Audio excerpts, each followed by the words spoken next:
ভোটে জয়ের প্রায় 2 সপ্তাহ পর মহাজুটি জট কাটল। মহারাষ্ট্রের মুখ্যমন্ত্রী পদে বসতে চলেছেন দেবেন্দ্র ফডনবিস।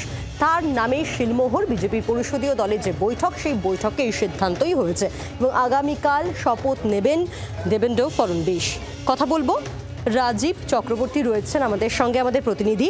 তবে উপমুখ্যমন্ত্রীর পদে একজন নাকি দুজন, স্বরাষ্ট্র দফতর কার হাতে থাকবে, সেইখানে কি কোনো জট রয়েছে?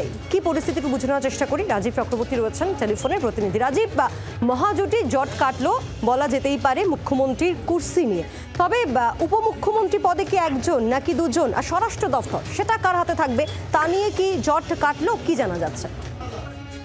দেখো, এখনো পর্যন্ত উপমুখ্যমন্ত্রী বা স্বরাষ্ট্র দপ্তর কার হাতে থাকবে এই নিয়ে কিন্তু এখনো জট কাটেনি। তবে বলা যেতেই পারে যে মূল যে জট, অর্থাৎ মুখ্যমন্ত্রী কে হবেন সেই বিষয়টা নিয়ে কিন্তু সিদ্ধান্ত হয়ে গিয়েছে, ঘোষণা হয়ে গিয়েছে খুব স্বাভাবিকভাবে বলা যেতে পারে।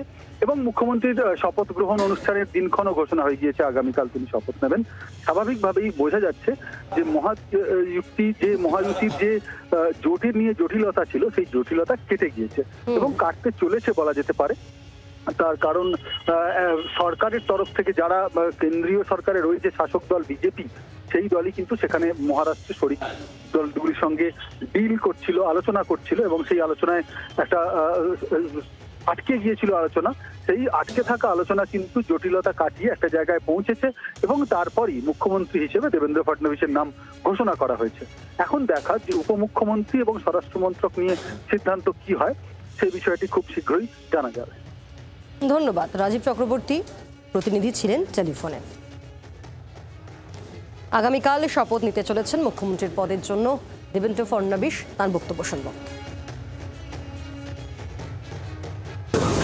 माननीय राज्यपाल जी ने हमें आमंत्रित किया है सरकार बनाने के लिए।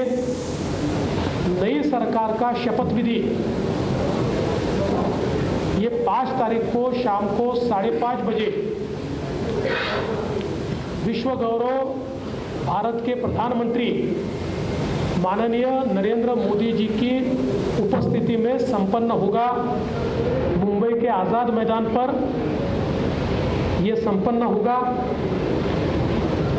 और इस शपथ विधि में तीनों पार्टी के नेता वहां पर रहेंगे। शिवसेना तरफे ठीक की बोला হচ্ছে পুরো বিষয় নিয়ে শুনবো। जनता मतलब एक कुटुंब के हर एक जो कुटुंब का सदस्य है उसके लिए कोई ना कोई योजना इस सरकार ने लाई।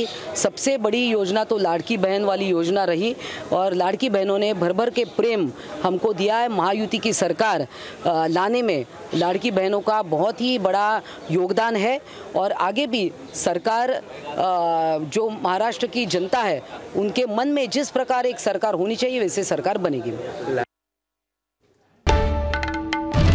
বাংলার আওয়াজ, বাঙালির আবেগ, জি 24 ঘন্টা।